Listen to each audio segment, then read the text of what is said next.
ici on est devant l'une de mes vivaces couvre-sols préférées, le Géranium macrorhizome.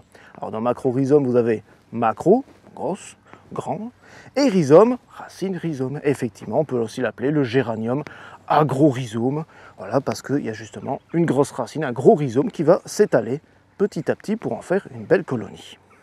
Alors c'est un géranium de la famille des Géraniacées, forcément, mais c'est un géranium vivace. Je précise parce que souvent dans l'esprit des gens, on pense géranium, les petites plantes qu'on met en jardinière, en balconnière, qui sont en réalité, c'est de la même famille, c'est la famille des Géraniacées, mais ils sont en réalité des pélargoniums. Donc ici, c'est bien un géranium, botaniquement, et un géranium vivace, qui sera donc très rustique et qui reviendra d'année en année, et qui va justement s'étaler petit à petit. Ce géranium macrorhizome, c'est un excellent couvre-sol, dans le sens qu'on peut l'utiliser au soleil, à l'ombre, à la mi-ombre, même à l'ombre sèche sous les arbres, aucun souci. Au niveau du sol, il s'en fiche un peu aussi. Ça peut être un sol lourd, ça peut être un sol léger. Il préfère, on va dire en général, les sols un peu plus souples, mais chez moi dans la terre argileuse, il pousse très très bien, donc pas trop d'inquiétude à avoir.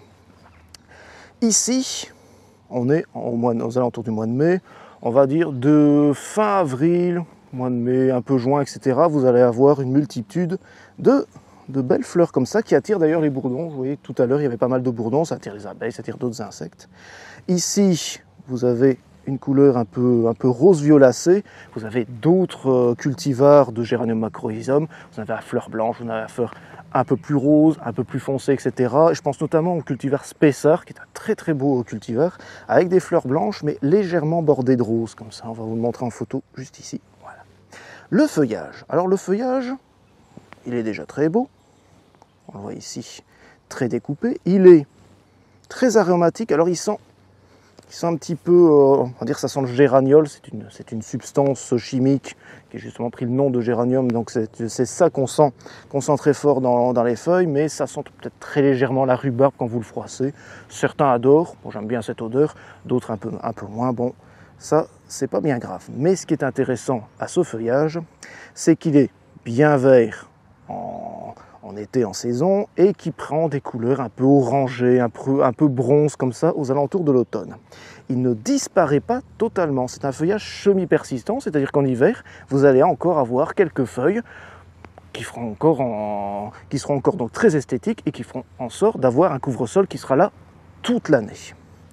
C'est vraiment une valeur sûre dans le sens que, ici, il faudra demander à Louis, je ne sais pas combien qu'il en a planté à la base, mais vous allez en planter, on va dire 4 ou 5 sur 1 mètre carré. La première année, ça va déjà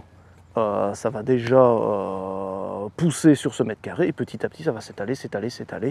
Et donc, c'est une plante qui fait vraiment office de couvre-sol. Je dis vraiment office de couvre-sol parce que souvent, on vend beaucoup de choses comme vivaces de couvre-sol, mais qui sont finalement, qui poussent lentement, qui ont parfois du mal à vraiment couvrir le sol. Ici, pas du tout. Ça pousse rapidement. C'est un véritable bulldozer végétal qui empêche quasiment tout de pousser. On voit juste une ou deux petites herbes qui poussent. De temps en temps, un petit tronc qui arrive à sortir de là, mais sinon, rien n'arrive à percer le Géranium macrorhizome. Donc si vous cherchez un couvre-sol très efficace en dessous des arbres, eh bien, pensez à cette magnifique vivace.